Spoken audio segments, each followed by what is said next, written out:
Hey all, so the final film in the Bill and Ted franchise is finally here. And before I start telling you a little bit about it, I'll talk a bit about what the Bill and Ted franchise meant to me. When it first came out in 1989, I was a little kid. I mean, I was about 5 or 6 or something. And I remembered, I thought it was weird, but it was fun.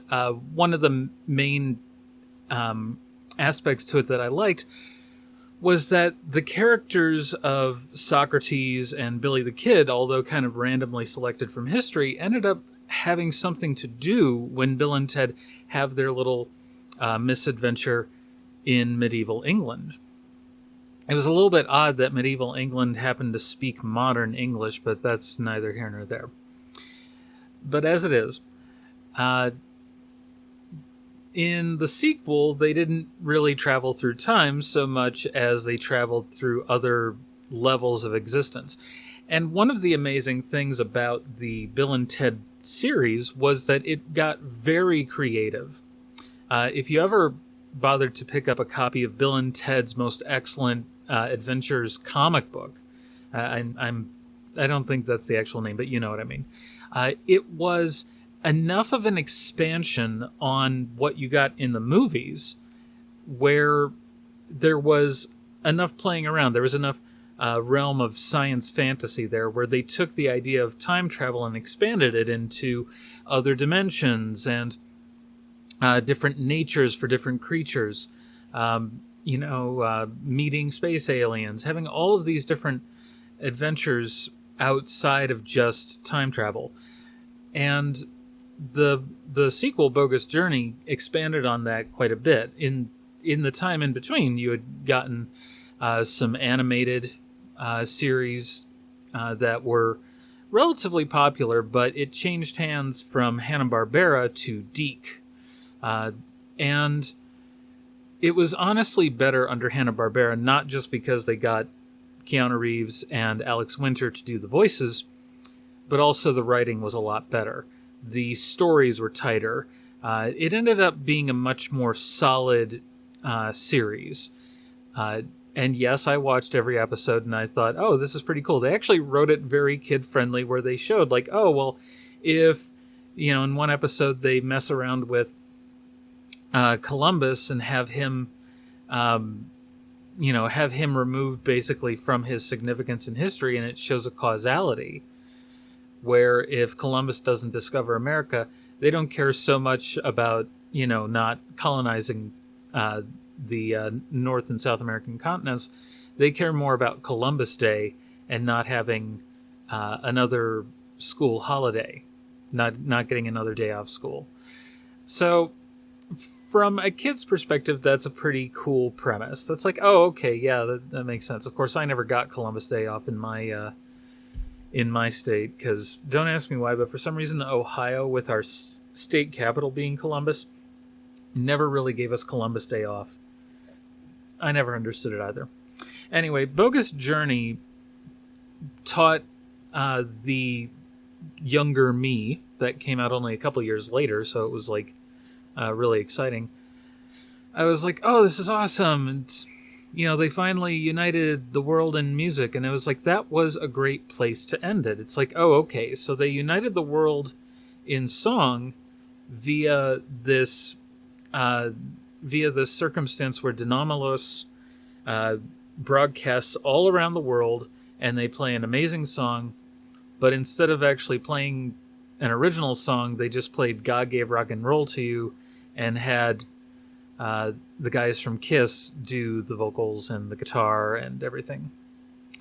And it's like, yeah, okay. Not as good, but, it's a good song, and it was the first time I'd heard it, so I was fine with it. To me, that was, like, a great place to leave off with the series. And then, you could have, like, further adventures, but they show you in the end credits of Bogus Journey that, oh, they have their various misadventures, and they continue to be important, and they have this legacy that they live up to finally. And personally, for me, it gave me a lot of hope for the future. It the first film actually inspired me a great deal because it talked about two very cool values that I thought mattered a lot in life. You know, be excellent to each other, meaning be kind, be compassionate, don't, basically, try to do right by others and whatnot, and to yourself. And then party on, dudes, meaning enjoy life. You don't just have to be kind. You should also have some joys in life. You should also have some things that you enjoy together and just kind of relish and savor what there is in life. I actually ended up in college writing an entire philosophy for just a little hobby, all about just what that meant to me as a person and what all that was about. And so Bill and Ted took on a very huge significance in my life as just part of my philosophy that you don't necessarily have to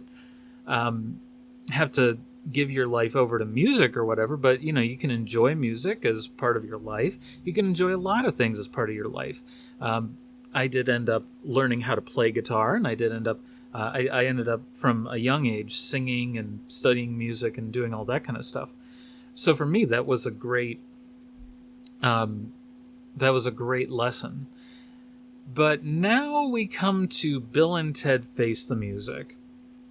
And you have a really phenomenal cast. You have good production values and everything. So everything looks good. You're able to get a lot of the cast members back. Unfortunately, I think that they did not get the same performers back to play Joanna and Elizabeth. So that was actually kind of disappointing because you had they could have actually done that, but no. But as it is, it kind of is what it is, unfortunately. They always seem to recast the women who played the princesses, and they went with younger women, even though they were, women close enough in age to Keanu Reeves and Alex Winter, but it was still kind of younger women. Anyway, so you have Kristen Schaal playing Kelly, who's Rufus's daughter, and I thought that was a good bit of casting, even though Kristen Schaal isn't exactly a young woman anymore. She plays the part fine. She's not playing it up for laughs. She's playing it very much straight-laced as the character as herself. And you have Holland Taylor as the great leader, and she's kind of replacing the previous great leader, who was the sax player for the E Street Band, as in Bruce Springsteen. The entire film of the first Bill and Ted is littered with professional, well-known musicians that they just got to do a bit part for a little cameo. And to me, that's actually pretty awesome because it's something to look for. The second film, they had better budget, and the story was not as good, but it was at least enjoyable. It had enough of the weirdness and the twists, and the original writers were on board with this. They also got some input from Alex Winter and Keanu Reeves, and by this time, Alex Winter had some success on MTV, doing a little sketch comedy for the late night crowd. And Keanu Reeves, of course, went on to be, one of the biggest names in Hollywood. He was one of the biggest celebrities of that time from 1989 through much of the early 90s. And then, of course, he starred in the Matrix films, which I'm going to review at some point. But here's the thing. Here, supposedly, it was just the original writers writing the story. Chris Matheson and Ed Solomon, right? And Alex Winter still got production credit. Okay, fine. Some of the stuff that is in this movie is more basic than in the first two films. Some of the writing is so derivative that I was able to predict exactly where it was going to go, and I was really disappointed that I was right. So they give you this mystery element, basically that, oh, Bill and Ted have to write this new song that unites all of space and time within basically just over an hour. Or the remaining runtime of the movie. So everything takes place sort of in real time, as it were. Even though you have some cutaways, that's not really the important part. Okay, anyway, so you have Ted's daughter, who is called Bill, because her name is Williamina, and Bill's daughter is called Thea, and they call her Ted. So they're best friends, and all they do is sit around and listen to music, and they're basically a couple of Gen Y, or not Gen Y, Gen Z kids, and they take a lot after their dads. Only they are basically, they basically sample, and then they put together songs out of those samples. And it is said from the very introduction, when they go to the future with Kristen Schaal, that, we know that Preston and Logan will write, but will play the best song in the world, basically. They'll unite the universe in song and all of space-time, and it'll be tremendous and everything. And it's like, okay. But Preston and Logan, literally, the ambiguity in that literally just says to me, yeah, that means it's going to be the daughters. And spoiler, it is. It's the daughters. And I'm sad to say, although the daughters, although you can tell that the actresses playing the daughters are good actresses, they're basically doing impersonations of Bill and Ted. And at this point, Keanu Reeves and Alex Winter have both done so much that they've both kind of moved on, and they don't quite have the same energy that they had from their younger days. They aren't able to put as much into it. I don't know. But, yeah. So you get your A plot and your B plot, right? In most stories. Here, the B plot involves the daughters traveling around through time and collecting up famous musicians. And they decide to go for as multi-ethnic a group as possible. So they start with Hendrix. And then Hendrix was inspired by Louis Armstrong for his improvisational styles. And Armstrong was inspired by Mozart. And Mozart was inspired by La Lune. And La Lune was inspired by this prehistoric cave woman drummer that they decided to just bring in, named Grom. And it's like, yeah, okay, I get it. You're trying to show that music has been an important thing throughout all time. These two characters were based on a stand-up open mic night sketch that Matheson and Solomon came up with. Right? So, yeah, they just pushed it a little bit too far, a little bit into the area where it's like, yeah, at this point, I have no suspension of disbelief. This is just happening because it's happening in the story. And the whole thing about the ticking clock that they get is all about, oh, well, if you don't, unite the world in song by 7:17 p.m. this day, the whole universe will implode on itself. And I'm just like, really? So the whole reason why it's happening is because it happens. So it's a self-creating causal loop. It happens because it always happens that way. And then Bill and Ted, in order to resolve everything, they're like, oh, well, we need to get everyone throughout all of time playing the song. And, oh, we're going to unite the whole of space-time in song, and we're going to give everybody instruments. And it's like, okay, but that would really mess with space and time if, even if you gave people instruments. And it's everyone throughout the world. And they do so by means of a convenient plot device in the that was a detail I noticed in the first film on rewatching it, which is that the phone booth has an infinity button. But you actually press the 2 buttons at the bottom in order to engage the antenna on top and start traveling through the circuits of time. And for some reason, they decided to have Kid Cudi there because he's just warping through time.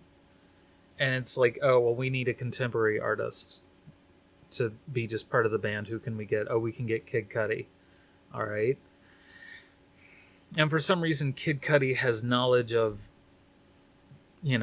space-time physics and all this other stuff. And he's just talking in all of this professor jargon as a running gag. And I'm like, that was totally unnecessary. So you actually get to the song that they play, and it is the most mediocre song ever. It is. It's like, yeah, it's okay. It's pleasant, but it's not great. So then the end of the story is just the daughters saying, so yeah, we had to unite the whole of space-time in song, and it worked. The end. And that's it. And then after the credits, there's a bit of a scene with Alex Winter and Keanu Reeves messing around on the guitars, and I'm pretty sure that they're not actually both playing the guitar in that scene. Like, it looks like they're just kind of, mimicking the playing. Even though I'm pretty sure at this point they can both probably play just fine. And they're both just kind of playing it for laughs as their final scene together as the 2 characters. And they're playing it as old men and whatnot. So Alex Winter, being more of a comedic type, is playing it up for laughs quite a bit. I don't know. I was worried that it was going to be basically like the Jay and Silent Bob reboot that came out a while back. And unfortunately, it kind of is. I mean, how sad is that? Like, I didn't even like Jay and Silent Bob as characters, but it was a big thing for a lot of Gen Xers and millennials to have oh, Jay and Silent Bob, Bill and Ted. You were either a Bill and Ted fan or you were a Jay and Silent Bob fan. There was no middle ground. It was family against family. Not really. My brother was more into Jay and Silent Bob, and I was more into Bill and Ted, and it had more to do with, I guess, our values as individuals. But the point is that, this whole series, unfortunately, and this is pun intended, ended on a sour note. It's nice to see them back together, but it's not for a very good story. The acting is not superlative. It was never superlative in the first place, but you had your different actors playing the different parts. And unfortunately, Alex Winter does not have a lot of range, and it's not gotten better as he's gotten older. His delivery is a lot more stiff, whereas Keanu tends to put a bit more into whatever he's playing, and it's one of the reasons why he's had a bit more of a successful acting career. But even with that said, I can sit down and I can watch Parenthood or Bram Stoker's Dracula, and I'll enjoy myself, and I'll enjoy watching Keanu Reeves, who was actually one of my favorite actors when I was very young. I liked seeing him and stuff, and so when The Matrix came out, I was really excited about that. I saw Chain Reaction. I bet you didn't even see that one. But with that said, it shows that it kind of shows why Bill and Ted did not age well, and why it was hard getting a story that would really be as thoroughly satisfying as the first 2 were. The first one was very 80s. The second one was very 90s, as some people have noted. And you can tell as the budget increased, so did the writing actually got a little bit worse, and it's a matter of diminishing returns to a degree. The one thing, Bill and Ted's Excellent Adventure, the first film, got shopped around so much, and they did so much with the story to try and develop it over time, where originally they were going to travel back in time in their van. But then Back to the Future came out around the same time they came up with the story, and they were like, oh, well, if we have a vehicle that they travel through time in, people think it's just ripping off of Back to the Future. So let's change it, and, anyway. They ended up changing it to the phone booth, which was at least fun enough because you had a limited amount of size. You had the old gimmick of phone booth stuffing, where you would try and stuff as many people as you could into a phone booth. Of course, phone booths aren't around anymore, so this is an entirely other thing. So it's a pretty cool premise when you get to it. It's still very 80s. The idea is that Rufus has traveled back because it's a crucial time in their timeline, Bill and Ted's, where they might split up if they don't pass their history report. It's a very mundane thing. Oh, they have to pass their history report because they're a couple of goof-offs. They play music, but they don't study in school enough. And unfortunately, I think that kind of gave a lot of people a very bad idea that if they just stuck with their passion and didn't devote themselves to anything else in life, that they would somehow make it. And I think that was a bad message on that level. But a good message was that that basically learning about yourself and learning about the world has merit. And really that's what it is for Bill and Ted. They become different people by the end because they've gotten perspective on what life is like. When they first go back in time, they are just themselves. They're just these two valley kids who don't really have, any kind of priorities or values. They're just from some California suburb. And they haven't got, a lot of drive except for their band. By the time you get to the second one, it's like, okay, well, what's their motivation? Well, they don't necessarily have one. They're given a villain who is attacking them. Okay. Third one, they have a villain introduced in the form of a robot sent by some of the Great Council to kill them because it's a subgroup within the council who have said, maybe it's at that point in time that they're meant to die. And so they have a comedian playing this robot sent back through time to kill them. And so it ends up being, instead of taking on elements from Back to the Future and Doctor Who and whatnot, it's taking elements now from the Terminator. And after pausing to look it up, it's Anthony Carrigan, who is not a comedian at all. He's a dramatic actor, apparently. And yeah. So that might be one reason why he's not terribly funny, but they're trying to really give it a funny delivery as much as possible by giving his character a regular human name of Dennis Caleb McCoy. And don't ask me why they gave him that name. I swear it's stuff that seemed funny to the writers.